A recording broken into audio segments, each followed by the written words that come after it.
The Hollowfangs Strife. Soraya Voss had never believed in the prophecy, the one that spoke of a lost heir and the moon that would call them home.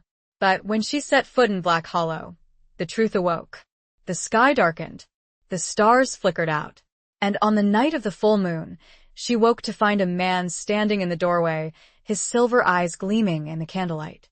"You were never meant to live in their world," he murmured, tilting his head. "You were meant to reign in mine." Chapter 1. The unsettling return to Black Hollow. The tires of Soraya's aging Volvo crunched on the gravel drive, the sound a stark counterpoint to the unsettling quiet of Black Hollow. It had been 20 years since she'd last seen the town, a lifetime she'd spent trying to forget the shadowed corners of her childhood, the whispers that followed her like a persistent chill. Now, at 58, with the lines around her eyes etched deeper by grief than time, she was back. Her Aunt Elsie, the last tether to this place, was gone, and the crumbling Victorian house that had once been a sanctuary, then a prison, was now Soraya's inheritance.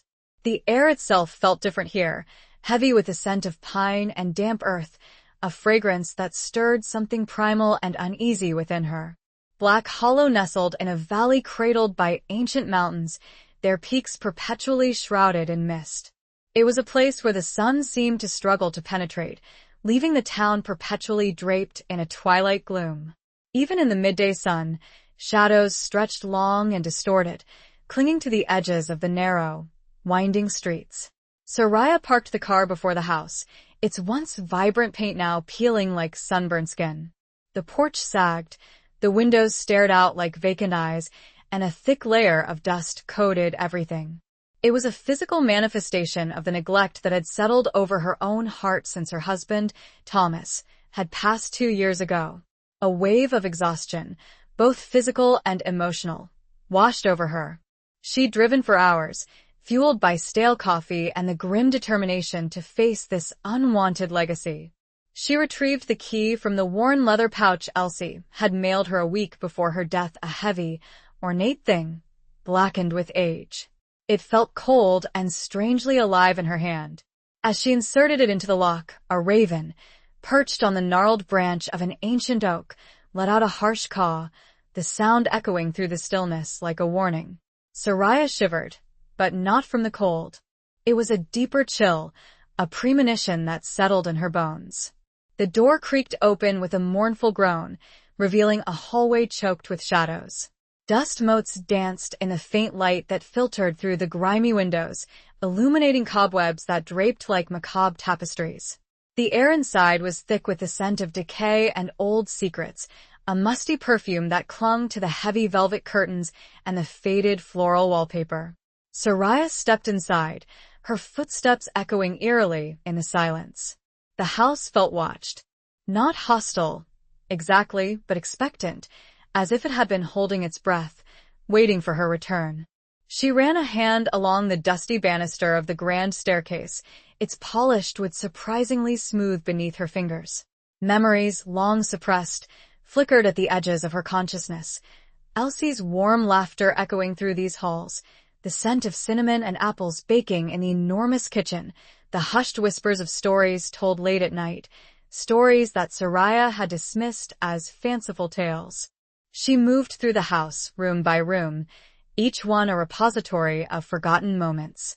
The parlor, with its grand fireplace and threadbare Persian rug, where Elsie had taught her to play chess, the pieces now scattered and coated in dust. The library, its shelves still lined with leather-bound books, their pages filled with tales of magic and mystery that had once captivated her young imagination. The dining room, where a long, mahogany table sat shrouded in a white sheet, a silent testament to meals shared and conversations long past. Upstairs, Elsie's bedroom was much as she remembered it, a haven of faded elegance, with a 4-poster bed draped in lace and a window seat overlooking the overgrown garden. A small, silver-framed photograph sat on the bedside table. Soraya picked it up, her fingers trembling slightly. It was a picture of her, Elsie, and a man she didn't recognize, tall, with piercing eyes and a melancholic smile. She flipped the photo over. On the back, in Elsie's elegant script, were 3 words: your true path. A sudden gust of wind rattled the windows, and the house seemed to sigh around her. Soraya felt a prickling sensation on the back of her neck, the distinct feeling of being observed. She turned, scanning the shadowed corners of the room, but saw nothing. Just the dust, the silence, and the weight of a past she could no longer ignore. She spent the rest of the day attempting to bring some semblance of order to the chaos. She opened windows, letting in the crisp, albeit shadowed, air, and swept away layers of dust, revealing the faded beauty that still lingered beneath. But as dusk began to creep in, painting the sky in hues of bruised purple and deep indigo, a sense of unease settled over her once more. The shadows deepened, the silence grew more profound, and the house seemed to hold its breath again, waiting. As she stood at the kitchen window, watching the last vestiges of daylight fade, she noticed a movement in the woods that bordered the property. A flicker of something large and dark. She squinted, straining to see through the gathering gloom. It was gone. Just a trick of the light, she told herself. Just the shadows playing games. But the feeling of being watched intensified, and the hair on her arms stood on end. She felt a pull, a strange, magnetic force emanating from the woods, a silent invitation that both terrified and intrigued her. She knew, with a certainty that defied logic, that sleep would not come easily tonight. Not in this house. Not in Black Hollow. Chapter 2. Whispers of a Forgotten Legacy. The first night in Black Hollow was a restless tapestry woven with fragmented dreams and the unsettling creaks of the old house settling around her. Soraya woke repeatedly, her heart pounding, convinced she'd heard a scratching at the window, a whisper of her name on the wind. Each time, she'd force herself to sit up, to scan the moonlit room, finding nothing but shadows and the unsettling stillness.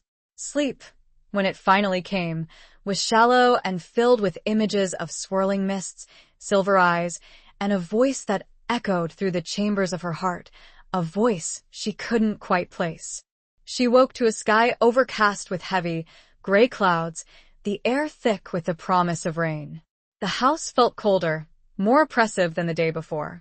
After a quick breakfast of toast and weak coffee, Soraya decided to tackle the attic. Elsie had always been a meticulous record keeper, and if there were any answers to be found about her family, about the strange pull she felt towards Black Hollow, they would likely be hidden amongst the dusty boxes and forgotten treasures stored above. The attic stairs were narrow and steep, the wood groaning under her weight. The air grew colder with each step, and the scent of dust and old paper intensified. The attic itself was a vast, cavernous space, dimly lit by a single, grimy window at the far end. Cobwebs hung like ghostly shrouds, and the air was thick with the silence of decades. Boxes were stacked haphazardly, their contents spilling out. Old clothes, faded photographs, chipped china, and stacks of letters tied with faded ribbons. Soraya began to sift through them, her hands moving slowly, almost reverently. She found a box filled with her own childhood drawings, clumsy depictions of fantastical creatures and moonlit landscapes that she barely remembered creating. Another box held Elsie's wedding dress, a delicate confection of lace and silk, yellowed with age, but still retaining a hint of its former elegance.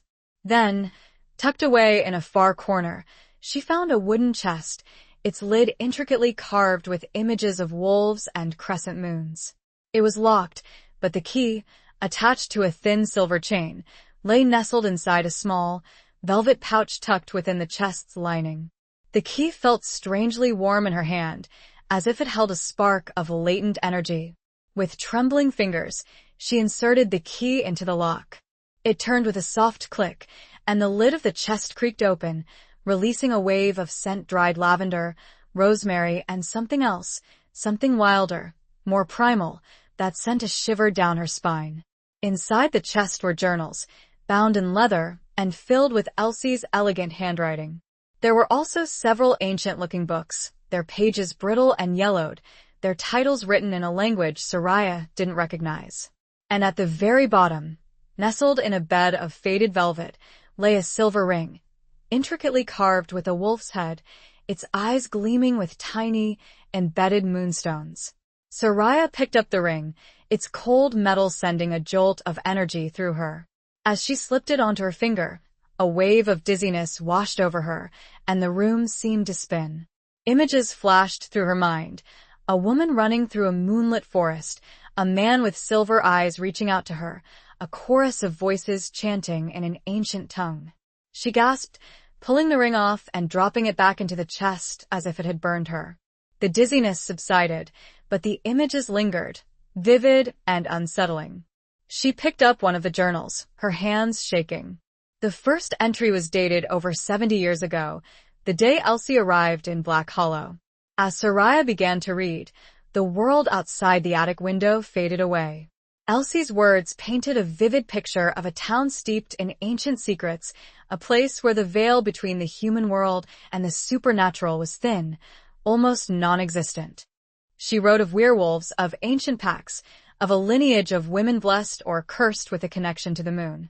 She wrote of a prophecy that spoke of a lost heir, a woman who would return to Black Hollow and reclaim her rightful place. Soraya read on, her heart pounding in her chest. Elsie's words resonated with a truth she couldn't deny, a truth that had been buried deep within her, waiting to be awakened. She learned of her grandmother, Lyra, a woman of extraordinary power, a woman who had disappeared without a trace years before Soraya was born. She learned of the Order of the Silver Moon, a secret society dedicated to protecting the balance between the human and supernatural worlds. And she learned of the Hunters, a ruthless group sworn to eradicate all werewolves, believing them to be abominations. As the afternoon wore on, the rain began to fall, drumming against the attic window like a relentless heartbeat. Soraya continued to read, lost in Elsie's words, in the unfolding mystery of her own heritage. She learned that the man in the photograph, the one with the melancholic smile, was her father, a werewolf named Alaric, a man Elsie had loved deeply, a man who had been forced to leave Black Hollow to protect her and their unborn child. A sudden noise from downstairs startled her. A crash, followed by the sound of splintering wood. Soraya's heart leaped into her throat. She quickly closed the chest, her mind racing. She was not alone. Someone or something was in the house. The feeling of being watched, which had been a subtle undercurrent since her arrival, now intensified, becoming a palpable threat. Fear, cold and sharp, pierced through the fog of her newfound knowledge. She had to get out. She had to escape. Chapter 3. The Night of the Silver Gaze. Soraya crept down the attic stairs, her senses on high alert. The rain continued to lash against the house, the wind howling like a tormented beast. The sound masked any other noises, making it impossible to tell where the intruder was. She held her breath, listening intently, her hand gripping the heavy iron poker she'd grabbed from the fireplace in the parlor. The lower floor was shrouded in a deeper gloom, the storm having plunged the house into near darkness. The air was thick with the scent of rain, and something else, a musky, animalistic odor that made her stomach churn. She moved slowly, silently, towards the front door, her every muscle tense, ready to react. As she reached the hallway, she heard a low growl, coming from the direction of the kitchen. It was a sound that resonated deep within her bones, a sound that bypassed her conscious mind and triggered a primal fear. She froze, her blood turning to ice. Slowly, she turned towards the sound, her heart hammering against her ribs. The kitchen doorway was a black rectangle, and from within it, 2 points of silver light ignited. They were eyes, reflecting the faint light from the hallway, eyes that held an unnerving intelligence, an ancient power. A figure stepped out of the shadows, and Soraya gasped. It was a man, tall and powerfully built, his features obscured by the darkness. But those eyes, those silver eyes, they were unmistakable. They were the same eyes she had seen in her dreams, the same eyes that had haunted her since she'd slipped on the silver ring. "You were never meant to live in their world," he murmured, his voice a low rumble that seemed to vibrate through the very air she breathed. He tilted his head, a gesture that was both curious and predatory. You were meant to reign in mine. Soraya's grip tightened on the poker. Who are you? She stammered, her voice trembling. He took a step closer, and the faint light illuminated his face. He was strikingly handsome, with high cheekbones, a strong jawline, and a mouth that hinted at both cruelty and tenderness. His hair was dark, almost black, and fell to his shoulders in loose waves. He wore a dark, leather jacket and jeans, his clothes looking worn but well-made. But it was his eyes that held her captive, those silver eyes that seemed to see straight through her, to the very core of her being. I am Kalen, he said, his voice softer now, almost a caress. And you, Soraya Voss, are the moon's forsaken heir. Soraya shook her head, trying to deny the truth that was unfolding before her. That's impossible. It's just a story, a legend. Kalen smiled, a slow, knowing smile that sent a shiver down her spine. Legends are often rooted in truth, Soraya. And the truth is, you are far more than you believe yourself to be. He reached out a hand, his fingers long and strong. Soraya instinctively recoiled, raising the poker defensively. Stay away from me, she warned, her voice barely a whisper. Kalen stopped, his smile fading. A flicker of something hurt, perhaps crossed his features. I would never harm you, Soraya. I am bound to protect you. Bound? Soraya scoffed, her fear momentarily overridden by a surge of anger. By what? By some ancient, ridiculous prophecy? By blood, Kalen said, his voice low and intense. By destiny. By the moon that calls to us both. He took another step closer, and this time, Soraya didn't retreat. She stood her ground, her gaze locked with his. She saw something in his eyes then, something beyond the predatory gleam, something that resonated with a deep loneliness, a profound sadness. It was a look that mirrored her own, a look that spoke of loss and longing. I don't understand, she whispered, her voice losing its defiance. Kalen reached out again, and this time, he gently touched her hand, his fingers brushing against hers. A jolt of energy, warm and powerful, surged through her, a feeling that was both terrifying and exhilarating. She gasped, her breath catching in her throat. He didn't remove his hand. He held it there, his gaze never leaving hers. You will, he said softly. In time, you will understand everything. The storm raged outside, the wind and rain a chaotic symphony that mirrored the turmoil within her. Soraya stood there, frozen in place, caught between fear and fascination, between the life she had always known and the destiny that was now unfolding before her.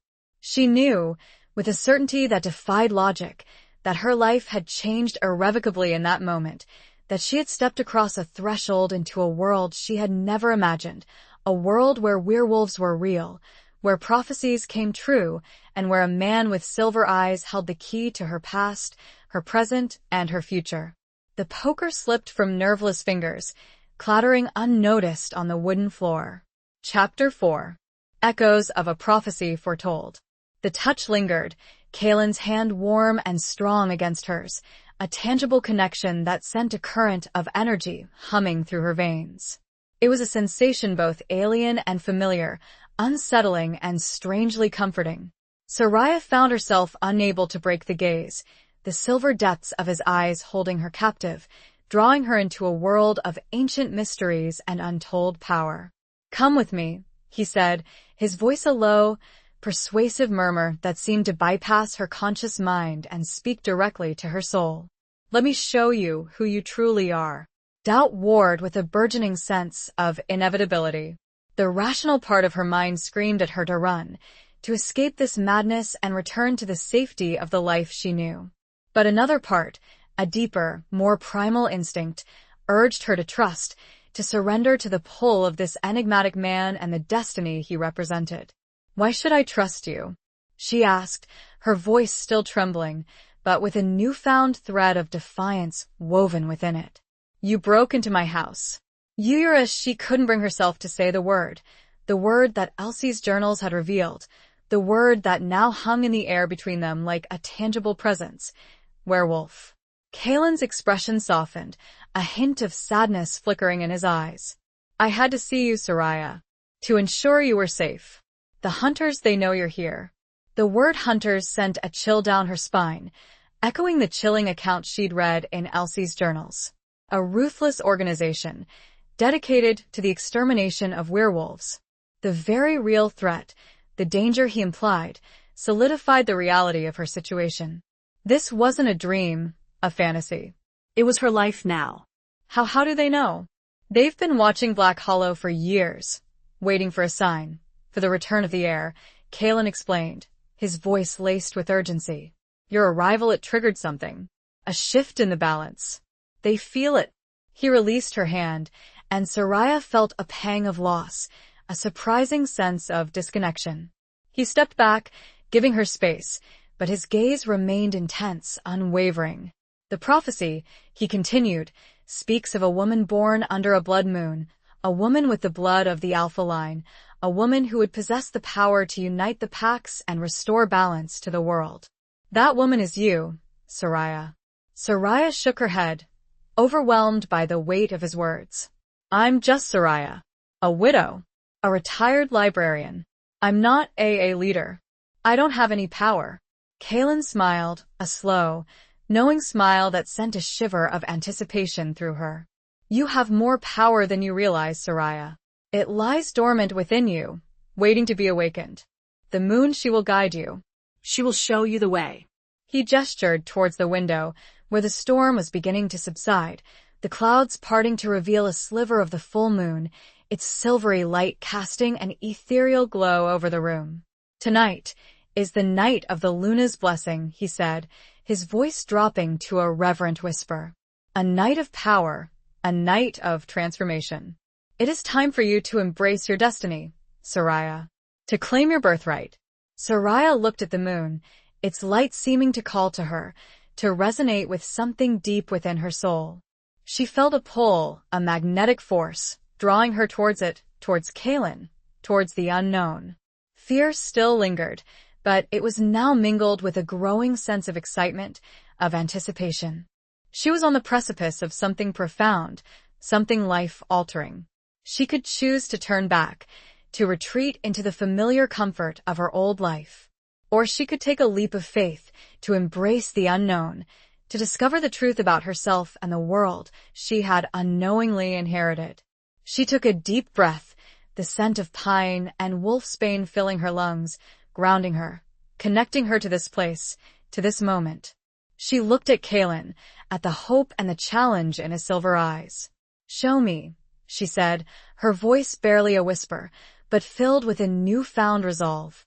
The words, once spoken, seemed to echo through the silent house, a commitment made, a path chosen. The night, and her destiny, awaited. Chapter 5. The Scent of Pine and Wolfsbane. Kalen led her out of the house, and into the night.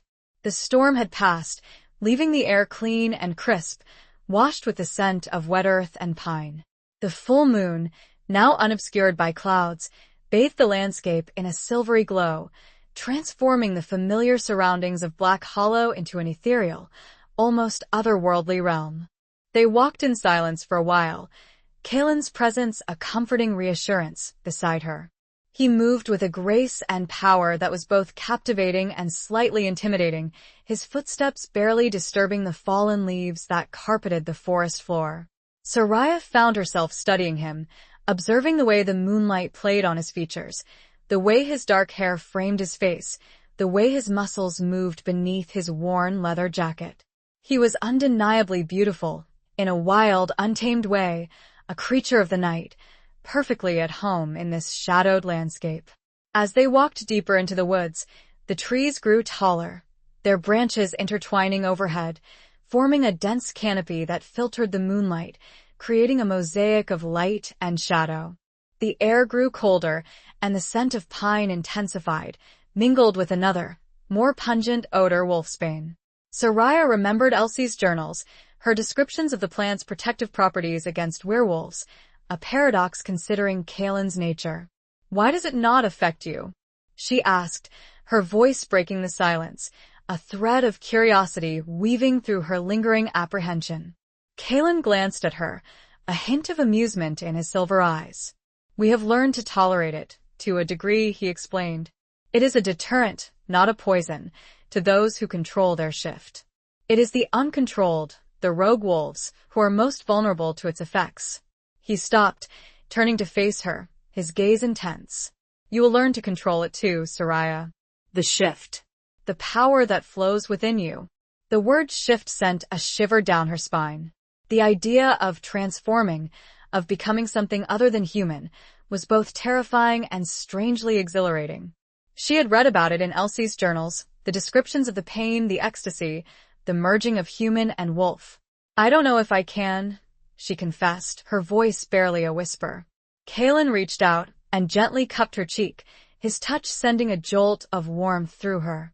You are stronger than you think, Soraya. The blood of Lyra flows within you. You are her heir, the descendant of a long line of powerful women. His words resonated with a truth she couldn't deny, a truth that had been buried deep within her, waiting to be awakened. She felt a surge of something not quite confidence, but a glimmer of possibility, a spark of hope. He removed his hand, and they continued walking, the silence returning, but it was no longer an uncomfortable silence. It was a shared silence, a space for contemplation, for the unspoken understanding that was growing between them. They reached a clearing, a hidden sanctuary bathed in moonlight. In the center of the clearing stood a circle of ancient stones, their surfaces covered in moss and lichen. The air here felt different, charged with an almost palpable energy. This is a sacred place, Kalen said, his voice hushed with reverence. A place of power, where the veil between worlds is thin. It is here that you will receive the Luna's blessing, here that you will begin your transformation. He gestured towards a stone circle. Stand within the circle, Soraya. Close your eyes. Open your heart to the moon. Let her guide you. Let her show you the way. Soraya hesitated for a moment, her fear returning, a wave of doubt threatening to overwhelm her. But she looked at Kalen, at the unwavering belief in his eyes, and she found the courage to take the final step. She stepped into the circle, the cold stone beneath her bare feet a grounding sensation. She closed her eyes, and the world around her faded away. She focused on the feel of the moonlight on her skin, on the scent of pine and wolfsbane in the air, on the sound of Kalen's steady breathing beside her. She waited, and then, slowly, she began to feel it. A warmth spreading through her veins, a tingling sensation that started in her toes and rose up through her body, a feeling of expansion, of connection, of something ancient and powerful awakening within her. It was the moon. It was her legacy. It was her destiny. Chapter 6. A bond forged in moonlight. The warmth intensified, becoming a fire that coursed through her veins, a sensation both exhilarating and terrifying. Soraya gasped, her body trembling, her senses overwhelmed. She felt a pressure building within her, a force that seemed to be both internal and external, a merging of her own essence with the power of the moon. She heard Kalen's voice, low and soothing, guiding her, anchoring her. Breathe, Soraya. Let it flow. Don't fight it. She tried to follow his instructions, to relax, to surrender to the overwhelming sensations. But fear, primal and instinctive, threatened to consume her. She felt her bones shifting, her muscles contracting, her skin tingling as if it were being pricked by 1,000 tiny needles. It hurts, she cried out, her voice strained, her body contorting. It's the change, Kalen said, his voice close to her ear. The breaking down of the old, the making way for the new. It will pass. He was there, a tangible presence beside her, his hand resting on her back, a point of stability in the swirling chaos of her transformation. She clung to that touch, to that connection, drawing strength from his presence. And then, as suddenly as it began, the pain subsided. The intense pressure eased, the fire within her cooled, becoming a warm, steady glow. She felt different, lighter, stronger, more alive than she had ever felt before. She opened her eyes, and the world looked different. Sharper, clearer, more vibrant. The moonlight seemed to shimmer and dance. The trees seemed to whisper secrets. The air itself seemed to vibrate with energy. She could smell the earth, the pine, the wolfsbane, with an intensity she had never experienced before. And she could smell Kalen, his scent a potent blend of musk, leather, and something wilder, something that stirred a primal instinct within her. She looked at him, and her breath caught in her throat. He was even more beautiful in this heightened state, his silver eyes glowing with an otherworldly light, his features sharper, more defined. He was looking at her with an expression of awe, of reverence, of something else. Something that made her heart beat faster. "You are magnificent, Soraya," he said, his voice a husky whisper. "The moon has blessed you, truly." She looked down at her hands and saw that they were no longer quite human. Her fingers were longer, her nails sharper, almost claw-like. Her skin was covered in a fine, silvery fur. She touched her face and felt the subtle changes there, the slight elongation of her features, the heightened sensitivity of her senses. She was not fully wolf, not yet. But she was no longer fully human either. She was something in between, a creature of both worlds, a bridge between the human and the supernatural. Kalen reached out and gently took her hand, his fingers intertwining with hers. A jolt of energy, warm and familiar, passed between them. It was a connection, a bond, forged in moonlight and ancient magic. "The Luna's blessing is just the beginning," he said. "It has awakened your power, but you must learn to control it, to master it. I will teach you." He looked into her eyes, and Soraya saw a promise there, a commitment. He would guide her, protect her, help her navigate this new world, this new reality. She would not be alone. What happens now?" she asked, her voice still a little shaky, but filled with a growing sense of wonder. Kalen smiled, a slow, captivating smile that reached his eyes. "Now," he said, "we begin your training. You must learn to control your shift, to harness your power, to prepare for the challenges that lie ahead." He squeezed her hand, a gesture of reassurance, of solidarity. "The hunters are still out there, Soraya, and they will stop at nothing to destroy you, to eliminate the threat you represent." The mention of the hunters brought a shadow of fear, a reminder of the danger that lurked in the darkness. But it was a fear tempered by a newfound strength, a newfound confidence. She was no longer just Soraya, the grieving widow, the retired librarian. She was the moon's forsaken heir. She was a werewolf, and she would not be defeated. The moon, high above, bathed them in its silvery light, a silent witness to the bond that had been forged, to the destiny that was unfolding. The night, and her journey, had truly begun. Chapter 7. The Price of Forbidden Knowledge. The days that followed were a whirlwind of intense training and unsettling revelations. Kalen proved to be a demanding, yet patient, teacher. He pushed Soraya to her limits, both physically and mentally, forcing her to confront her fears and embrace her newfound abilities. He taught her to control her shift, to move between her human and wolf forms with increasing ease and grace. He taught her to harness her heightened senses, to track scents, to hear the whispers of the wind, to see in the darkness. He also delved deeper into the history of Black Hollow, of the Order of the Silver Moon, and of the ongoing conflict with the hunters. He revealed the intricate web of alliances and betrayals that had shaped the werewolf world for centuries, the ancient rivalries between packs, the constant struggle for power and survival. Soraya learned that Kalen was not just any werewolf, he was the alpha of the Black Hollow pack, a direct descendant of Lyra, her grandmother. He carried the weight of his lineage, the responsibility for protecting his pack, and the burden of the prophecy that had now placed Soraya at the center of their world. One evening, after a particularly grueling training session, they sat together by a crackling fire in the clearing, the moon a sliver in the inky sky. Soraya was exhausted, her muscles aching, her mind reeling from the sheer volume of information she had absorbed. It's a lot to take in," she confessed, her voice weary. "This whole world, this responsibility. I don't know if I'm ready for it." Kalen looked at her, his silver eyes filled with understanding. You are stronger than you believe, Soraya. You have already come so far. He reached out and took her hand, his touch sending a familiar warmth through her. But there is something else you need to know, he said, his voice serious.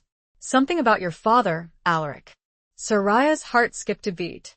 She had been consumed by the details of her mother's lineage.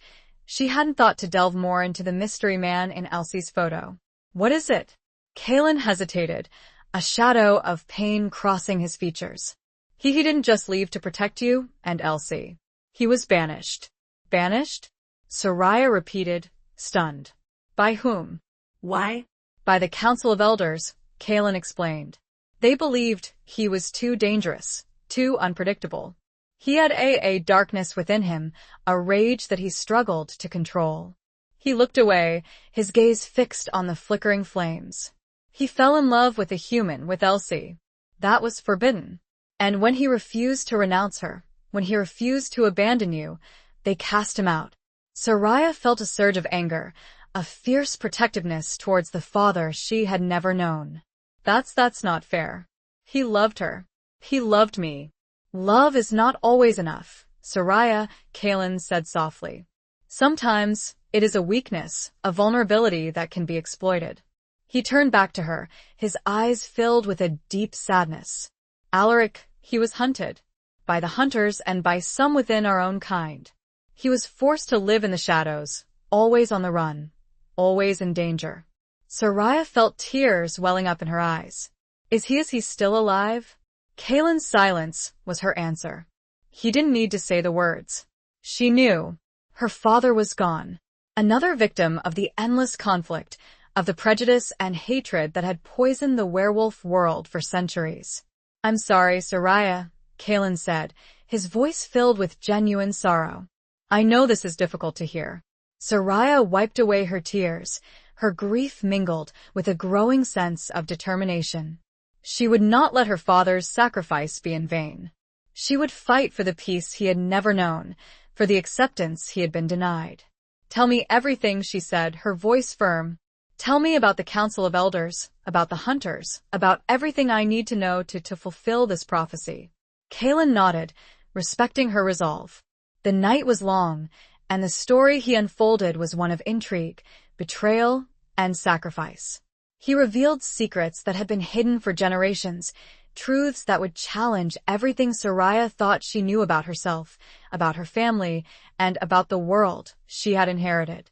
The price of this forbidden knowledge was heavy, but it was a price she was willing to pay. The fire crackled, casting long, dancing shadows, as the weight of her legacy and the dangers ahead settled upon her shoulders. Chapter 8. Shadows of Doubt and Desire. The knowledge of her father's fate, the weight of the prophecy, and the constant threat of the hunters cast a long shadow over Soraya's days. While her physical strength and control over her wolf form grew, so did the internal turmoil that churned within her. Doubt, an insidious whisper, questioned her ability to lead, to unite the warring factions of the werewolf world. Desire, a more dangerous flame, flickered for Kalen, a forbidden longing that both terrified and exhilarated her.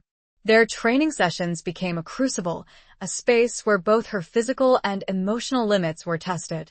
They sparred under the moonlight, their bodies moving in a complex dance of attack and defense, their heightened senses attuned to every nuance of movement, every shift in scent, every flicker of emotion.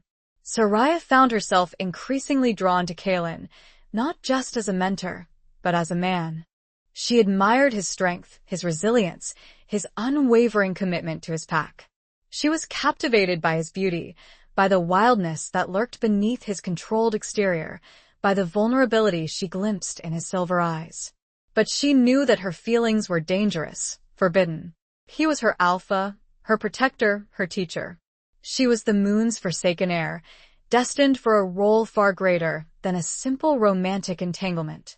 And she was, by human standards, decades older than he appeared, although time held a different meaning for werewolves. The complexities of their situation were a constant, throbbing ache beneath the surface of their interactions. One evening, as they rested after a particularly intense training session, Soraya found herself staring at him, unable to look away. He was sitting by the edge of the clearing, his back against a tree, his gaze fixed on the rising moon. The moonlight illuminated his features, highlighting the sharp angles of his face, the dark curve of his eyelashes, the sensual line of his mouth.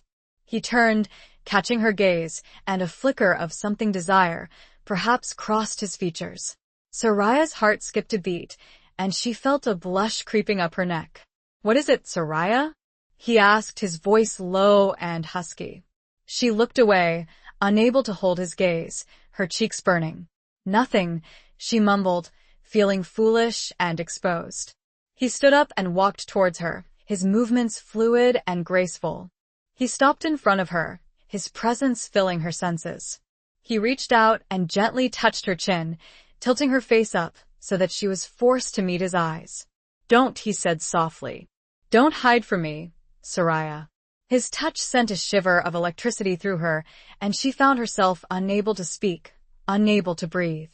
The air between them crackled with an unspoken tension, a magnetic pull that was impossible to ignore.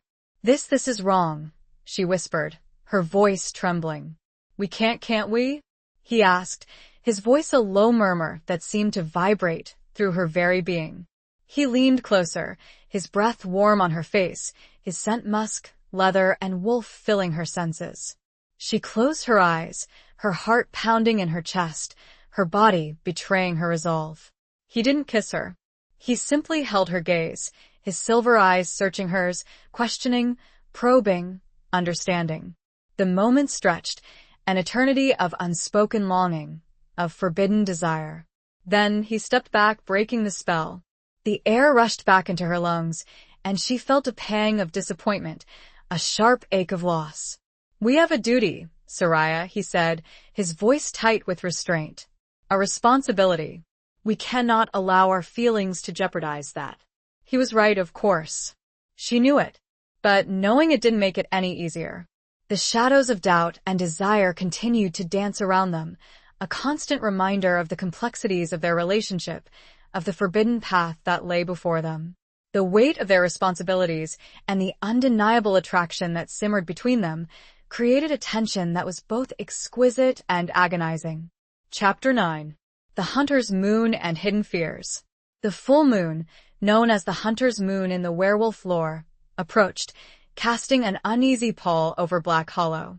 Kaelin explained that this particular moon amplified the hunter's power, making them bolder, more aggressive.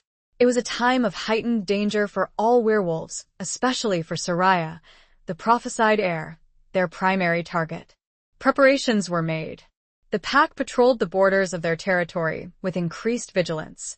Kaelin intensified Soraya's training, focusing on defensive strategies, on honing her ability to anticipate and evade attacks.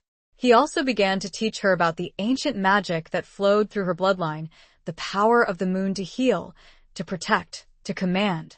But despite the outward preparations, an undercurrent of fear ran through the pack, a palpable anxiety that infected even the most seasoned warriors. Soraya felt it too, a knot of dread that tightened in her stomach with each passing day. She had faced her fear of transformation, of embracing her wolf form. But the fear of the hunters, of their ruthlessness, of their hatred, was a different beast altogether. One evening, as they sat together in Elsie's old house, going over maps of Black Hollow and the surrounding territory, Soraya voiced her anxieties. "I'm scared, Kaelin," she confessed, her voice barely a whisper. "Not just for myself, but for everyone. For your pack. For this town." Kaelin looked at her, his silver eyes filled with compassion. He reached out and took her hand, his touch a source of comfort and strength. "I know," he said softly. "But you are not alone, Soraya. We will face this together." He squeezed her hand, his gaze unwavering. "Fear is a natural part of life, especially for our kind. It is what we do with that fear that defines us. Do we let it consume us, paralyze us? Or do we use it to fuel our strength, to sharpen our focus?" His words resonated with her, a reminder of the resilience she had shown, of the inner strength she had discovered. But another fear, a more personal one, lurked beneath the surface. What if I'm not strong enough? She asked, her voice trembling. What if I fail? What if I can't live up to the prophecy? Kalen's expression softened. He gently cupped her cheek, his thumb tracing the line of her jaw. You are strong enough, Soraya, he said, his voice firm. You have already proven that. And you will not fail. I believe in you. His belief in her, his unwavering faith, was a lifeline, a beacon in the darkness of her doubt. But even his support couldn't completely quell the fear that gnawed at her, the fear of letting everyone down, of failing to protect those she had come to care for.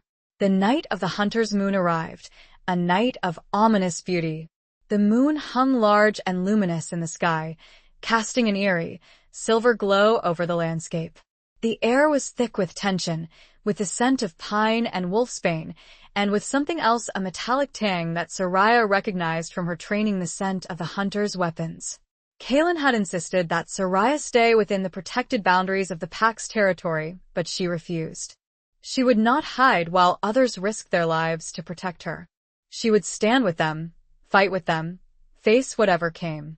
As they prepared to patrol, Kalen looked at her, his expression a mixture of pride and concern.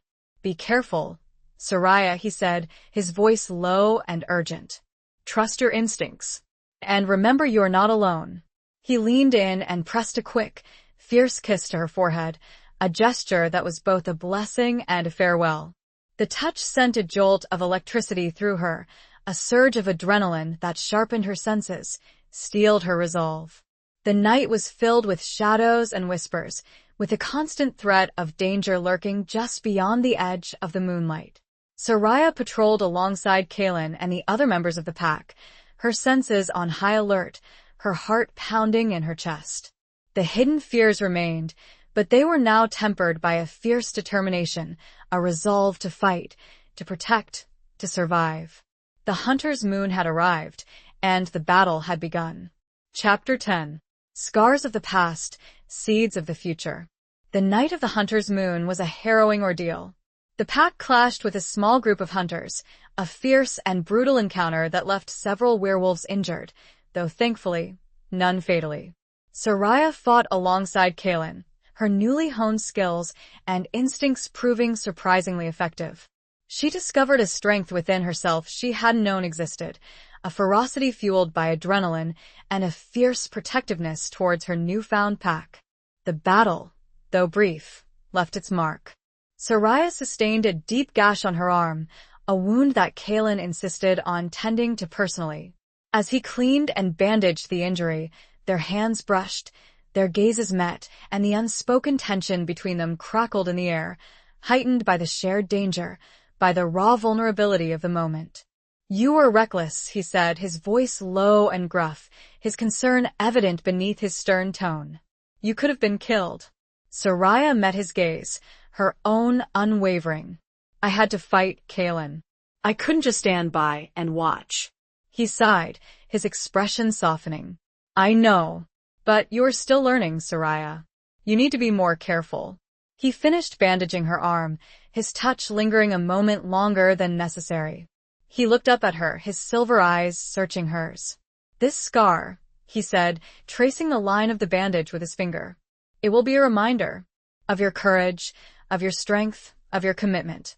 Soraya felt a shiver run through her, not from the pain, but from the intensity of his gaze, from the unspoken emotions that swirled between them. The scar was a physical manifestation of her transformation, of her journey, of the battles she had fought, and the battles yet to come. In the days that followed, the focus shifted from immediate danger to long-term strategy. Kalen revealed more about the Council of Elders, the governing body of the werewolf world, and their deep-seated mistrust of Soraya and her lineage. He explained that the council was divided, with some factions supporting the prophecy, while others saw her as a threat to their established power. He also spoke of his own past, of the scars he carried, both physical and emotional. He told her of his own struggles to control the darkness within him, the legacy of his father, a powerful but unstable alpha who had been consumed by rage. I understand your fear, Soraya, he confessed one evening as they sat by the fire in the clearing. The fear of losing control, of becoming something monstrous. I have lived with that fear my entire life. He showed her a scar on his chest, a deep, jagged mark that was a testament to a brutal battle he had fought years ago. This scar, he said, is a reminder of my own weakness, of the darkness I must constantly fight to keep at bay. Soraya reached out and touched the scar, her fingers tracing its rough edges. She felt a surge of compassion for him, a deep understanding of the burden he carried. "You are not your father, Kaylin," she said softly. "You are strong, and you are good. You have shown me that." He looked at her, his silver eyes filled with gratitude and a hint of something more. The shared vulnerability, the shared scars, created a deeper bond between them, a connection that transcended the complexities of their situation. They began to explore the ancient magic that flowed through Soraya's bloodline, the power of the moon to heal, to protect, to command.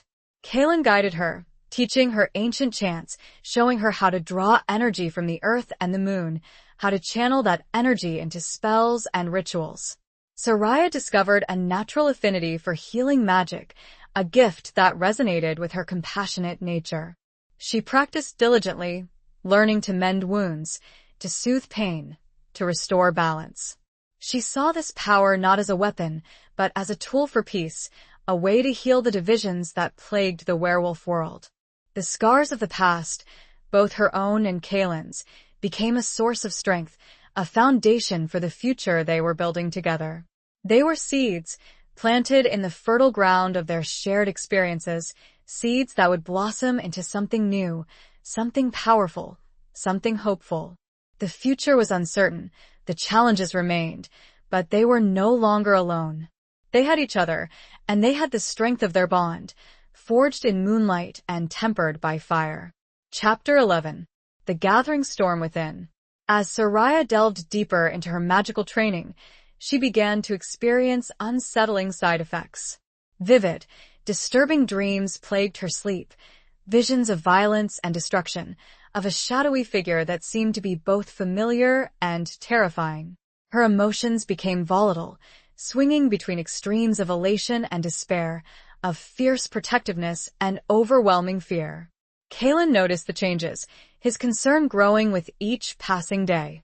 He observed her restlessness, her heightened sensitivity, the flashes of anger that flared in her eyes, the moments of withdrawal when she seemed lost in a world of her own. "What's happening to me, Kaylin?" she asked him one evening, her voice filled with a mixture of fear and frustration. "I feel like I'm losing control, like there's something dark inside me." Kaylin looked at her, his silver eyes filled with a deep understanding. He had seen this before in his own father, in other werewolves who had succumbed to the darker aspects of their nature. "It's the power, Soraya," he explained. "The ancient magic. It's intense. It can amplify your emotions, your instincts, both the good and the bad." He reached out and took her hand, his touch grounding her, calming the storm that raged within her. "You need to learn to control it, Soraya, to balance the light and the darkness, to find your center." He intensified her training, focusing not just on the physical and magical aspects, but on the emotional and spiritual as well. He taught her meditation techniques, ancient rituals designed to ground her energy, to connect her to the earth, to the moon, to her own inner self. But the dreams continued, growing more vivid, more disturbing.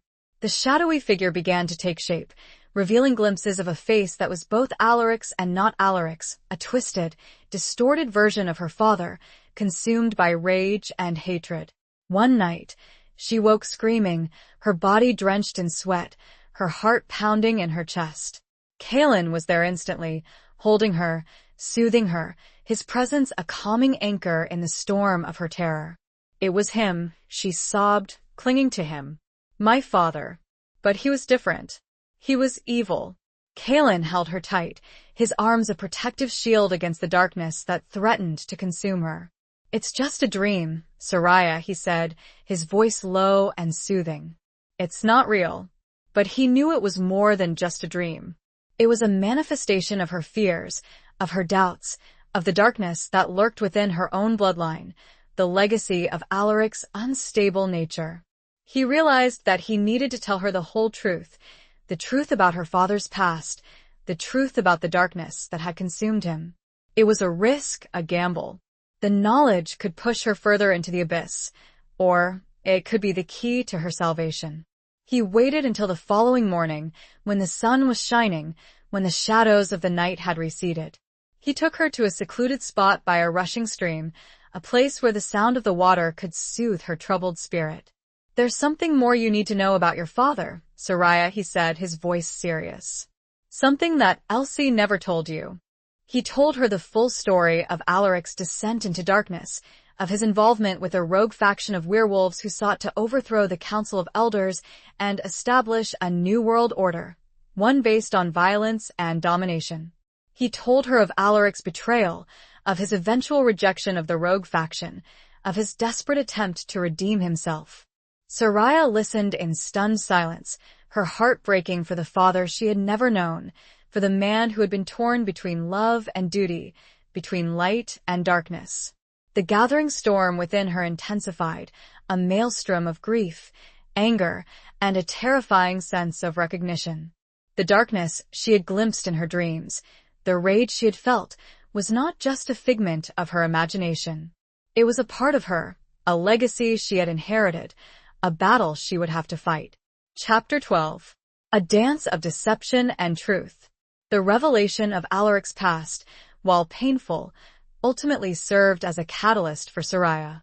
The understanding of her father's struggles, his internal battle between light and darkness, gave her a new perspective on her own inner turmoil. It was no longer an abstract fear, but a tangible challenge, a legacy she had to confront and overcome. Kaelin continued to guide her, but their relationship shifted subtly. The unspoken desire that had always simmered between them was now tempered by a deeper understanding, a shared burden. They were allies, partners, bound together not just by prophecy and magic, but by the shared struggle against the darkness that threatened to consume them both. Meanwhile, the political landscape of the werewolf world was becoming increasingly complex. Kaelin received word that the Council of Elders was planning a gathering, a summit of all the major packs, ostensibly to discuss the growing threat of the hunters. But Kaelin suspected an ulterior motive. He believed that the council, or at least certain factions within it, intended to use the gathering to assess Soraya, to determine whether she was a threat or an asset, to decide whether to support her or eliminate her.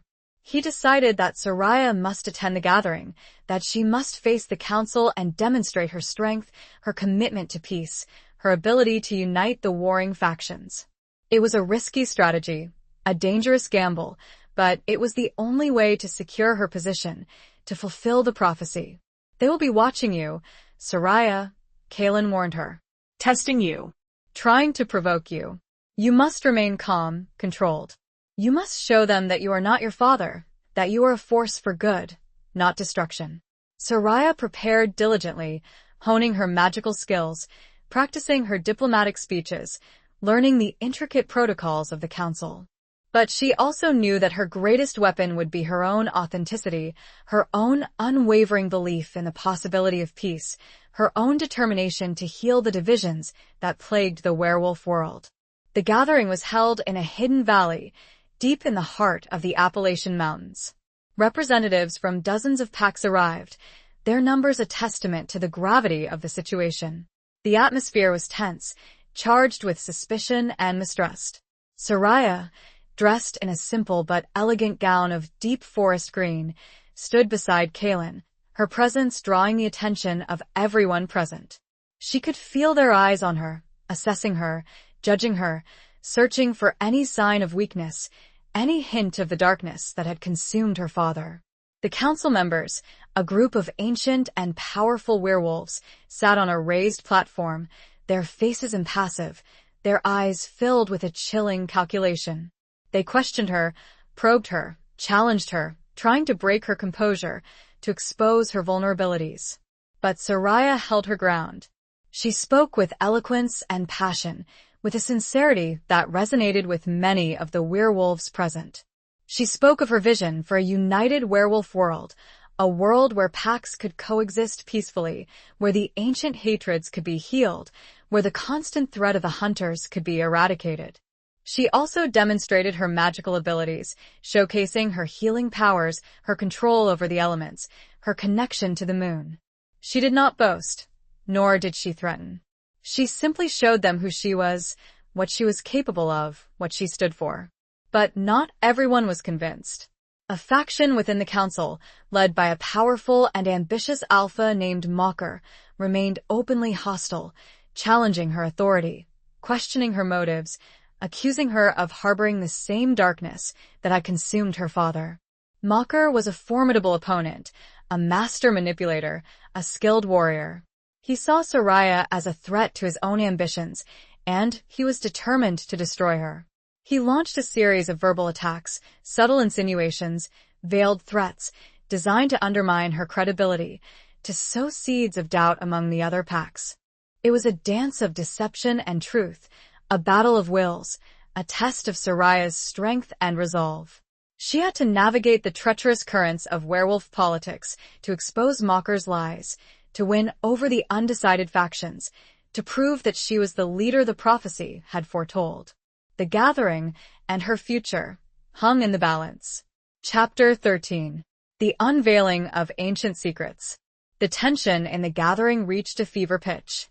Mocker, with his charismatic yet venomous rhetoric, was swaying some of the undecided packs to his side. He painted Soraya as a dangerous unknown, a potential tyrant, a puppet of Kaelin, and most damningly, the inheritor of her father's unstable bloodline. Soraya knew she needed to do something drastic, something that would not only counter Mocker's accusations, but also reveal his own treachery. She remembered the ancient books she had found in Elsie's chest, the ones written in a language she didn't recognize. Kaelin had identified it as Old Leakin, the original language of the werewolves, a language lost to most of the modern packs. He had been teaching her to decipher it, but her progress had been slow. However, one of the books contained detailed accounts of the Council's history, including records of past betrayals, power struggles, and hidden agendas. She suspected that it might contain information that could expose Mocker's true nature, his own hidden ambitions. During a recess in the proceedings, Soraya retreated to a secluded chamber, the ancient book in her hands. Kaelin joined her, his concern evident. "What are you doing, Soraya?" he asked. "This is too risky. Mocker is watching your every move." "I have to do this, Kaelin," she replied, her voice determined. "This book, it might hold the key to exposing him, to proving that he is the real threat." With Kaelin's help, she focused on a particular passage, a section that detailed a long-forgotten incident involving Mocker's ancestor, a ruthless alpha who had attempted to seize control of the Council centuries ago. The passage was cryptic, filled with veiled metaphors and symbolic language, but as Soraya painstakingly translated it, a shocking truth began to emerge. Mocker's ancestor had not acted alone. He had been aided by a secret society, a group of werewolves who practiced a forbidden form of dark magic, a magic that drew its power from the shadows, from the negative emotions of others. And the symbol of this secret society, a coiled serpent devouring its own tail, was strikingly similar to a tattoo that Soraya had glimpsed on Mocker's arm during their confrontation. It was a revelation that could change everything. It proved that Mocker was not just ambitious, but that he was connected to a dangerous and ancient evil, a force that threatened the entire werewolf world.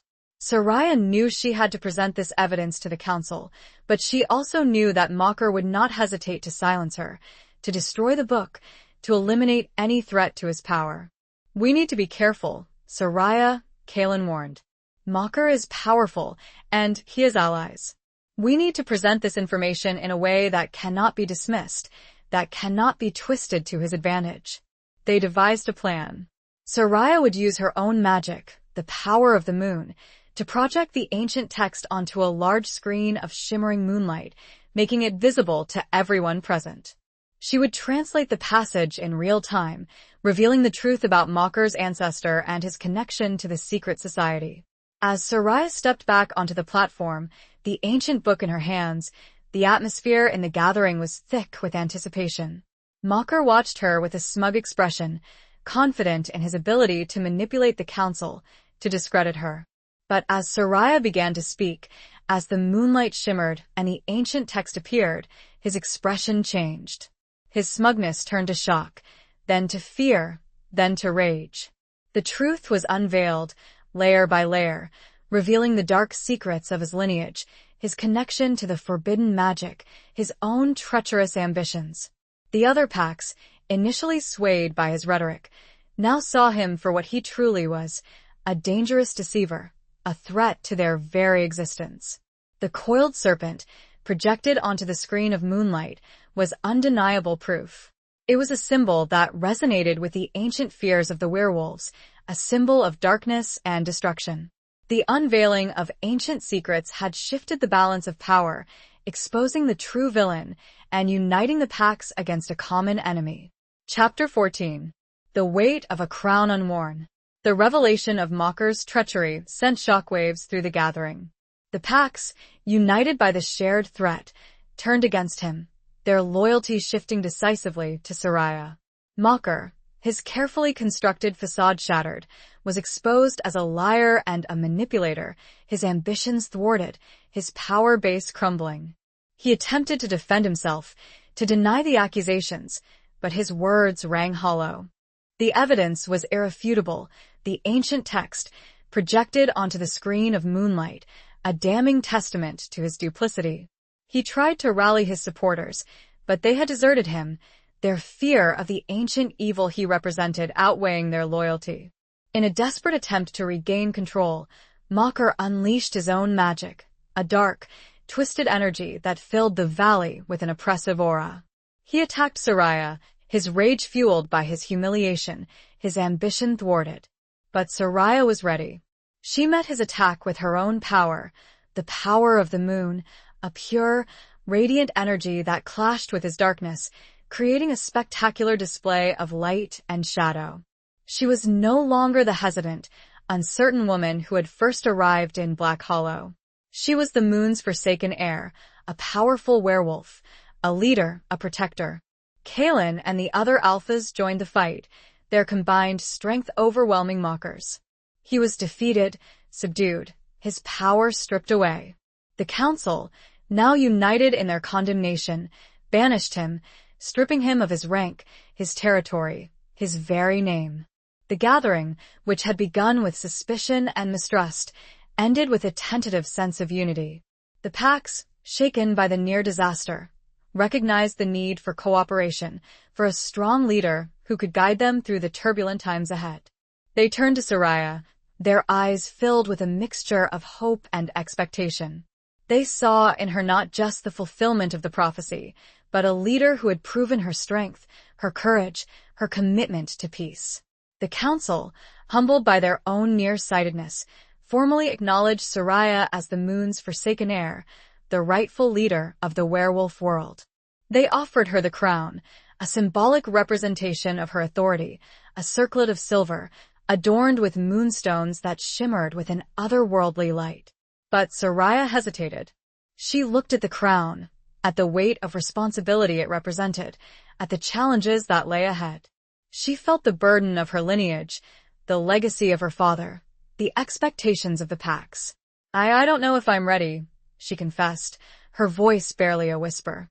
Kalen stepped forward, his silver eyes filled with understanding and unwavering support. He took her hand, his touch a source of strength and comfort. You are ready, Soraya, he said softly. You have proven it. You have faced your fears, overcome your doubts, defeated your enemies. You have earned this.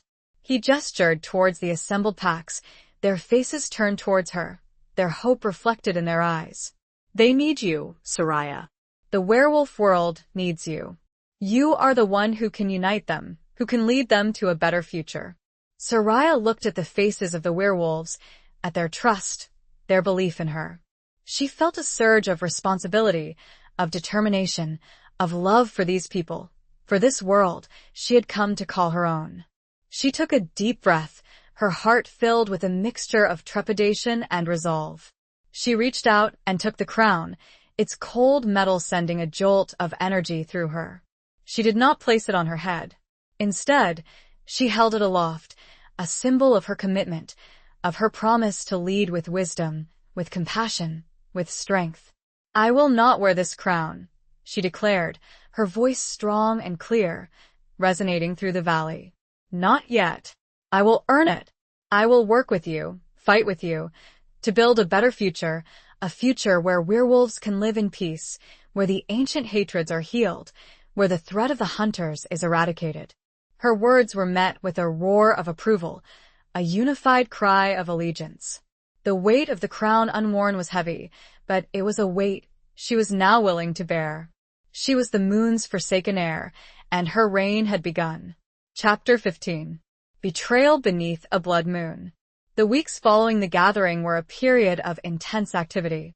Soraya, with Kaelin at her side, worked tirelessly to consolidate her position, to forge alliances between the packs, to implement reforms that would promote peace and cooperation. She traveled extensively, meeting with alphas, addressing their concerns, mediating disputes, earning their respect and their loyalty. She also continued her magical training, honing her skills, deepening her connection to the moon, preparing for the inevitable confrontation with the hunters. She knew that Mocker's defeat was not the end of the conflict, but merely a temporary reprieve. The hunters were still out there, regrouping, plotting, waiting for an opportunity to strike. As the next full moon approached, a blood moon, a lunar event known for its heightened magical energy and its association with prophecy and upheaval, a sense of unease settled over Soraya. She had a premonition, a feeling of impending danger, a sense that something was about to happen, something that would test her strength and her resolve to their limits. Kaelin shared her concerns. He intensified the patrols, strengthened the defenses, prepared for the worst. But he also noticed a change in Soraya, a subtle shift in her demeanor. She became more withdrawn, more distant, her eyes often filled with a haunted look. "What is it, Soraya?" he asked her one evening, as they sat together by the fire in the clearing. "Something's troubling you. I can feel it." Soraya hesitated, her gaze fixed on the flickering flames. She had been reluctant to share her fears with him, not wanting to burden him with her anxieties, not wanting to appear weak. But she could no longer keep it to herself. I had another dream," she confessed, her voice trembling. It was about the hunters. They were attacking Black Hollow. And you were." She couldn't finish the sentence. The image of Kaelin, lying injured and bleeding, too painful to bear. Kaelin reached out and took her hand, his touch sending a surge of warmth through her. "Tell me, Soraya," he said softly. "Don't be afraid." She told him the details of the dream, the violence, the destruction, the overwhelming sense of loss. She told him of her fear, not for herself, but for him, for the pack, for the future they were building together. Kaelin listened patiently, his expression serious. He knew that Soraya's dreams were not just figments of her imagination. They were visions, glimpses of possible futures, warnings that needed to be heeded. "We will be ready, Soraya," he said, his voice firm. "We will face whatever comes together." But even his reassurance couldn't completely dispel the sense of dread that hung over her. She felt a betrayal looming, a hidden danger that she couldn't quite identify, a threat that came not from the hunters, but from someone closer, someone she trusted. The night of the blood moon arrived, casting an eerie, crimson glow over the landscape. The air was thick with magic, with tension, with the scent of blood. As the pack gathered for a protective ritual, Soraya's premonition intensified. And that's when she saw it. A flicker of movement in the shadows, a familiar figure, someone she knew, someone she had trusted, slipping away from the gathering. It was Liam, Kaelin's second in command, a werewolf she had considered a friend, an ally. He was carrying something, a small, silver object that glinted in the moonlight.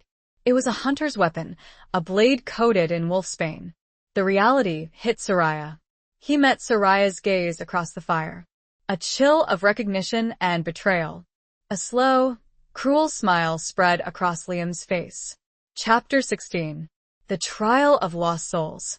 The moment of betrayal hung heavy in the air, the crimson light of the blood moon casting long, distorted shadows. Soraya's mind reeled, trying to comprehend the reality of Liam's treachery. He had been Kaelin's closest confidant, a trusted member of the pack, a friend. The pain of his betrayal was a sharp, agonizing wound, deeper than any physical injury. Before Soraya could react, before she could shout a warning, Liam lunged towards Kaelin, the wolfsbane-coated blade aimed at his heart. Time seemed to slow to a crawl as Soraya watched in horror, her body frozen, her voice trapped in her throat. But Kaelin, his senses honed by years of experience, reacted with lightning speed. He sensed the attack a split second before it happened, twisting his body, deflecting the blade with his arm. The blade grazed his skin, drawing blood, the wolfsbane searing his flesh like fire. The clearing erupted in chaos. The pack, shocked and enraged by Liam's betrayal, turned on him, their loyalty to Kaelin unwavering. Liam, his face contorted with a mixture of rage and desperation, fought back, his movements fueled by a dark, unnatural strength. Soraya, her initial shock giving way to a surge of adrenaline, joined the fight. She used her magic, her connection to the moon, to enhance her speed and strength, to deflect Liam's attacks, to protect Kaelin.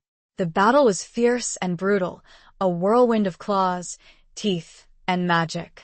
Liam, driven by some unknown motive, fought with a ferocity that surprised even Kaelin. He seemed to be under the influence of something, his eyes glowing with an unnatural light, his strength exceeding his normal capabilities. As Soraya fought, she noticed something familiar about Liam's energy, a dark, twisted signature that resonated with the ancient evil she had encountered in Mocker. It was the same forbidden magic, the power that drew its strength from the shadows, from the negative emotions of others. She realized that Liam had been corrupted, seduced by the same darkness that had consumed Mocker, that had threatened to consume her father. He was not acting alone. He was a puppet, a pawn in a larger game, a tool of a hidden enemy. With a surge of determination, Soraya focused her magic, channeling the power of the blood moon, drawing on her connection to the earth, to the ancient spirits of the werewolves. She unleashed a wave of pure, radiant energy, a force that overwhelmed Liam's darkness, breaking the hold of the forbidden magic. Liam collapsed, his body racked with tremors, his eyes returning to their normal color. He looked around, dazed and confused, his memory fragmented, his mind struggling to comprehend what had happened. Kaelin, weakened by the wolfsbane, but still in control, ordered Liam to be restrained. He knew that Liam, despite his betrayal, was not fully responsible for his actions. He had been manipulated, controlled, his mind twisted by the dark magic. The immediate threat had been neutralized, but the questions remained. Who was behind Liam's corruption? What was their ultimate goal? And how could they be stopped? The blood moon hung heavy in the sky, a silent witness to the betrayal, to the battle, to the lingering threat that still loomed. The trial of lost souls had begun, a trial that would test Soraya's strength, her leadership, her ability to unravel the web of deceit and darkness that threatened to engulf the werewolf world. The night was far from over. Chapter 17. Reclaiming the Shattered Throne. The aftermath of Liam's betrayal left the pack shaken, but not broken. Kaelin, though weakened by the wolfsbane, remained a strong and resolute leader. He ordered a thorough investigation, determined to uncover the source of Liam's corruption, to identify the hidden enemy who was pulling the strings. Soraya, despite her own grief and anger over Liam's treachery, stepped forward, offering her support, her strength, her unwavering commitment to the pack. She knew that they needed her now more than ever, that she had to be a beacon of hope in the darkness, a symbol of resilience in the face of adversity. Liam, recovering from the effects of the dark magic, was interrogated. His memories were fragmented, his mind still clouded, but he gradually revealed pieces of the puzzle. He spoke of shadowy figures, of whispered promises of power, of a hidden agenda to destabilize the werewolf world, to overthrow the council, to establish a new order based on fear and domination. He also spoke of a name that sent a chill down Soraya's spine, Morwenna. Soraya recognized the name from Elsie's journals, from the ancient texts she had been studying. Morwenna was a legendary figure, a powerful sorceress, a practitioner of dark magic, a being who had been banished from the werewolf world centuries ago, a being who was believed to be long dead. But the evidence suggested otherwise. Morwenna was alive, and she was the mastermind behind Liam's corruption, behind Mocker's ambition, behind the growing unrest in the werewolf world. She was the hidden enemy, the puppet master, the force that threatened to plunge their world into chaos. Soraya realized that she was the only one who could stop Morwenna. She was the moon's forsaken heir, the descendant of Lyra, the one who possessed the power to counter Morwenna's darkness, to restore balance to the world. But she also knew that she could not face Morwenna alone. She needed allies, she needed support, she needed to unite the packs, to forge a coalition that could stand against the ancient evil that threatened them all. She decided to call for another gathering, a summit of all the major packs, not just to address the threat of Morwenna, but to formally claim her position as the leader of the werewolf world, to unite them under a single banner, to prepare for the final confrontation. This time, she would wear the crown. She traveled to the Hidden Valley, the site of the previous gathering, her heart filled with a mixture of trepidation and resolve. She knew that this was her destiny, her responsibility, her chance to make a difference, to create a better future for the werewolf world. As she stood before the assembled packs, the silver crown of the moon's forsaken heir resting upon her head, she felt the weight of her lineage, the legacy of her ancestors, the expectations of her people. She spoke with passion, with conviction, with a power that resonated with every werewolf present. She spoke of the threat of Morwenna, of the need for unity, of the vision of a peaceful, prosperous future. She spoke of her commitment to lead them, to protect them, to fight for them. The packs, inspired by her courage, her strength, her unwavering belief in their potential, pledged their allegiance. They recognized her as their leader, their queen, their savior. The shattered throne was reclaimed, not through force, but through love, through compassion, through the unwavering determination to build a better world. The final battle was looming, but Soraya was no longer alone. She had the strength of the packs behind her, the love of Kaelin beside her, and the power of the moon within her. The reign of the moon's forsaken heir had truly begun, and with it, a new era of hope for the werewolf world. Chapter 18. The Heart's Unyielding Call. With the packs united behind her, Soraya turned her attention to the looming confrontation with Morwenna. She knew that she needed to understand her enemy, to learn her weaknesses, to find a way to defeat her before she could unleash her full power upon the werewolf world. She delved deeper into the ancient texts, studying Morwenna's history, her magic, her motivations. She discovered that Morwenna was not just a powerful sorceress, but also a skilled manipulator, a master of deception, a being who thrived on chaos and conflict. She had been banished centuries ago for attempting to overthrow the Council of Elders and establish a reign of terror, a dark age where werewolves would rule over humans, where violence and domination would replace peace and cooperation. Soraya also learned that Morwenna had a weakness, a vulnerability that could be exploited. She drew her power from the shadows, from the negative emotions of others, from the darkness that lurked within the hearts of werewolves. But she was vulnerable to pure, untainted energy, to the power of love, of compassion, of unity. This knowledge gave Soraya a glimmer of hope. She realized that the key to defeating Morwenna was not just through magical strength, but through emotional resilience, through the unwavering commitment to the values she represented: peace, cooperation, understanding. She also knew that she needed to confront her own inner darkness, the legacy of her father, the potential for rage and destruction that lurked within her own bloodline. She had to master her emotions, to control her instincts, to ensure that she did not succumb to the same darkness that had consumed Alaric, that had threatened to consume Liam. Kaelin remained her constant support, her anchor, her confidant. He helped her with her training, both physical and magical, guiding her, challenging her, pushing her to reach her full potential. But their relationship had shifted, evolved. The unspoken desire that had always simmered between them was now tempered by a deeper bond, a profound connection forged in shared struggle, in mutual respect, in unwavering loyalty. One evening, as they sat together by the rushing stream, the place where Kaylin had revealed the truth about her father, Soraya finally voiced the feelings she had been holding back, the emotions that had been swirling within her since the night they had first met.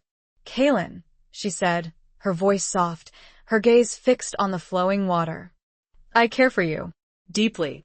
More than I ever thought possible." Kaylin turned to her, his silver eyes filled with a tenderness that made her heart ache. He reached out and took her hand, his touch sending a familiar warmth through her.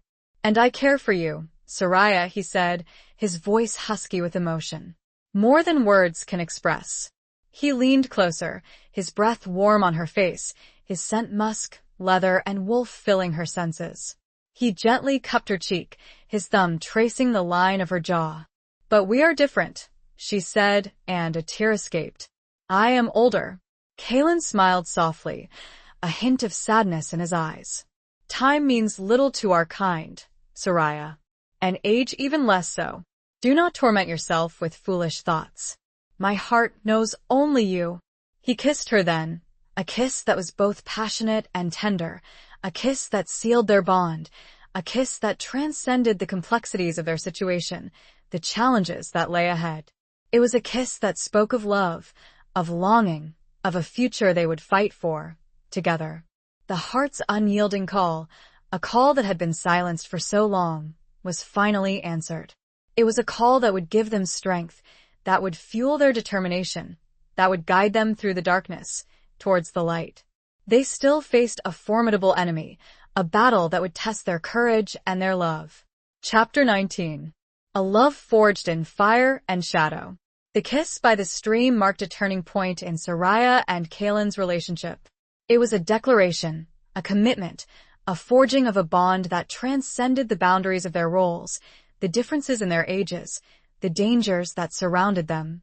It was a love born of shared struggle, of mutual respect, of unwavering loyalty, a love that would be tested in the fires of the coming conflict. They knew that they could not afford to be distracted, that their focus had to remain on the impending confrontation with Morwenna. But their love, instead of being a weakness, became a source of strength, a wellspring of courage, a beacon of hope in the encroaching darkness. They prepared meticulously, honing their skills, strategizing their defenses, gathering their allies. Soraya, now fully embracing her role as the moon's forsaken heir, worked tirelessly to unite the packs, to instill in them a sense of purpose, a belief in their ability to overcome the ancient evil that threatened them. She also focused on mastering her magic, on deepening her connection to the moon, on learning to channel the pure, untainted energy that was Morwenna's weakness. She practiced ancient rituals, recited forgotten chants, drew power from the earth and the sky, preparing herself for the final battle. Kaylin, as her alpha, her protector, her lover, remained by her side, his strength and his unwavering support a constant reassurance. He trained with her, sparred with her, challenged her, pushing her to reach her full potential. As the final confrontation drew near, Soraya and Kaylin decided to seek out the location of Morwenna's stronghold, a hidden fortress where she had been gathering her forces, preparing for her assault on the werewolf world. They knew that taking the fight to her, rather than waiting for her to attack, was a risky strategy, but it was the only way to prevent widespread destruction, to protect the innocent, to secure a lasting peace. Using a combination of ancient maps, scrying rituals, and Kaylin's tracking skills, they discovered the location of Morwenna's fortress, a desolate, volcanic island, shrouded in mist and shadow, a place where the veil between worlds was thin, where dark magic thrived. They gathered a small, elite force of werewolves, representatives from the most powerful packs, warriors who were skilled in both combat and magic, individuals they trusted implicitly. They knew that they were facing overwhelming odds, that they were walking into a trap, but they were determined to fight, to protect their world, to secure their future. As they prepared to depart, Soraya and Kaelin shared a private moment, a moment of quiet intimacy amidst the looming chaos. They stood together on the cliffs overlooking Black Hollow, the town bathed in the soft glow of the setting sun. "Whatever happens," Soraya said, her voice soft but firm, "I want you to know that I love you, Kaelin. You have shown me what it means to be truly alive, to be truly loved. You have given me strength, courage, hope." Kaelin took her hand, his silver eyes filled with a love that mirrored her own. "And you, Soraya," he said, his voice husky with emotion. "You have shown me the meaning of true leadership, of true compassion, of true love. You have made me a better man, a better werewolf." He leaned in and kissed her, a kiss that was both a promise and a farewell, a kiss that sealed their love, a kiss that would sustain them through the darkness to come. It was a love forged in fire and shadow, a love that would be tested to its limits, a love that would either triumph or be consumed by the flames of the final battle. The time had come. The destination, the volcanic island, shrouded in darkness, beckoned. Chapter 20. The final confrontation of hearts. The journey to Morwenna's volcanic island was fraught with peril. Storms raged, the sea churned, and shadowy creatures, conjured by Morwenna's magic, attacked their small band of werewolves. But Soraya, with her growing command of the moon's power, and Kaelin, with his unwavering strength and leadership, guided them through the dangers, their love a beacon in the turbulent darkness. As they approached the island, a thick, unnatural fog enveloped them, a suffocating shroud that dampened their senses, that fueled their anxieties, that whispered doubts and fears into their minds. It was Morwenna's magic, a psychological assault designed to weaken their resolve, to break their unity. But Soraya, drawing on her connection to the moon, to the pure, untainted energy that flowed through her, pushed back the fog, creating a sphere of light around their small group, a sanctuary of clarity and calm amidst the swirling chaos. They landed on the black, volcanic sands of the island, the air thick with a stench of sulfur and the palpable presence of dark magic.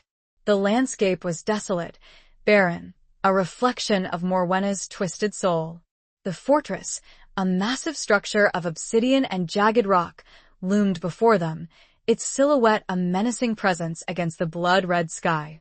As they approached the fortress, Morwenna's forces emerged, twisted, monstrous creatures, werewolves corrupted by her dark magic, their eyes glowing with an unnatural, malevolent light. The battle began, a fierce and brutal clash of claws, teeth, and magic. Soraya and Kaelin fought side by side, their love a source of strength, their movements synchronized, their powers intertwined. Soraya unleashed the power of the moon, her magic a radiant force that pushed back the darkness, that healed her allies, that struck down her enemies. Kaelin, his wolf form unleashed, fought with a ferocity born of love and loyalty, protecting Soraya, defending his pack, his movements a blur of silver fur and flashing teeth. The battle raged, the fate of the werewolf world hanging in the balance. Soraya knew that she had to confront Morwenna directly, that she had to break the hold of her dark magic, that she had to defeat her once and for all. She fought her way through the ranks of Morwenna's forces, her determination unwavering, her love for Kaelin, and her people fueling her every move. She reached the entrance to the fortress, a massive gate of obsidian, guarded by two monstrous werewolves, their eyes burning with hatred. With a surge of power, Soraya unleashed a wave of lunar energy, shattering the gate, throwing the guards aside. She stepped into the fortress, her heart pounding, her senses on high alert. She found Morwenna in the heart of the fortress, a vast chamber filled with swirling shadows and pulsating dark energy. Morwenna, a figure of ancient power and twisted beauty, stood before her, her eyes filled with a cold, calculating malevolence. "So, the moon's forsaken heir finally arrives," Morwenna said, her voice a silken whisper that echoed through the chamber. You are persistent, I'll give you that. But you are no match for me. I am not here to fight you, Morwenna, Soraya said, her voice strong and clear. I am here to offer you a choice. Surrender. Release your hold on the darkness. Return to the light. Morwenna laughed, a cruel, mocking sound that sent shivers down Soraya's spine. The light? You are naive, child. The light is weak. The darkness is power. The darkness is the future. The darkness is a lie, Soraya countered. It is a prison. It consumes you. It destroys you. Morwenna unleashed a wave of dark magic, a force that slammed into Soraya, throwing her back against the wall. Soraya gasped, her body racked with pain, but she held her ground. She drew on the power of the moon, on the love that filled her heart, on the hope for a better future. She unleashed her own magic, a pure, radiant energy that clashed with Morwenna's darkness, creating a blinding explosion of light and shadow. It was a final confrontation, a heart-stopping, world-altering showdown of wills, a final confrontation of hearts, a testament of love, of trust, of transformation. Soraya, drawing strength not only from the moon and magic, but mainly from the deep, true love with Kaelin, struck the final blow. It shattered Morwenna. The darkness receded, the fortress crumbled, and the light of the moon bathed the island in its gentle glow. The battle was over. The war was won. Epilogue. The defeat of Morwenna marked a new era for the werewolf world. The darkness that had threatened to engulf them had been vanquished, replaced by a fragile, but growing, sense of hope. Soraya, with Kaelin at her side, worked tirelessly to heal the divisions, to rebuild trust, to create a future where werewolves could live in peace, both with each other and with the human world. The Council of Elders, humbled by their past mistakes, embraced Soraya's leadership, supporting her reforms, acknowledging her wisdom, her compassion, her strength. The packs, united under her banner, began to cooperate, to share resources, to forge alliances that transcended the ancient rivalries. Soraya and Kaelin, their love a beacon of hope, a symbol of unity, ruled together, not as queen and consort, but as partners, as equals, as two souls bound by a love that had been forged in fire and shadow. They traveled extensively, visiting the different packs, addressing their concerns, mediating disputes, ensuring that the peace they had won would be a lasting one. The silver crown, the symbol of Soraya's authority, was rarely worn. She preferred to lead by example, by inspiration, by compassion, rather than by decree. She was a leader who listened, who understood, who cared, a leader who had earned the respect and the loyalty of her people not through force, but through love. Liam, freed from Morwenna's influence, was slowly recovering, his mind healing, his spirit struggling to come to terms with his actions. Soraya, despite his betrayal, offered him forgiveness, understanding, a chance to redeem himself. She knew that he had been a victim, a pawn in a larger game, and she believed in the power of redemption, in the possibility of healing. The years passed, marked by a slow but steady progress towards a better future. The wounds of the past began to heal, the scars faded, replaced by a sense of shared purpose, of collective identity, of belonging. One evening, many years later, Soraya and Kaelin stood together on the cliffs overlooking Black Hollow, the town bathed in the golden light of the setting sun. They were older now, their hair streaked with silver, their faces lined with the wisdom of years, but their love, their bond, remained as strong as ever. They watched as the children of the pack, human and werewolf, played together in the meadow below, their laughter echoing through the valley, a testament to the peace they had fought for, the future they had secured. Soraya leaned against Kaelin, her head resting on his shoulder, his arm wrapped around her waist, a comfortable, familiar embrace. "We did it, Kaelin," she said softly, her voice filled with a quiet contentment. "We built a better world." Kaelin kissed her hair, his silver eyes filled with a love that transcended time, that transcended the boundaries of their mortal lives. "We did it together, Soraya," he said, his voice a low murmur that resonated with the peace of the evening. And we will continue to do it, together for as long as we have. The moon, full and luminous, rose in the sky, casting its silvery glow over Black Hollow, over the land they loved, over the future they had created.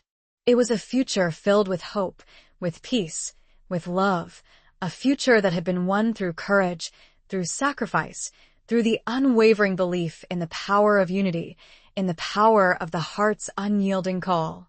The moon, their constant companion, a silent witness to their journey, shone brightly, a promise of continued guidance, of enduring love, of a legacy that would last for generations to come.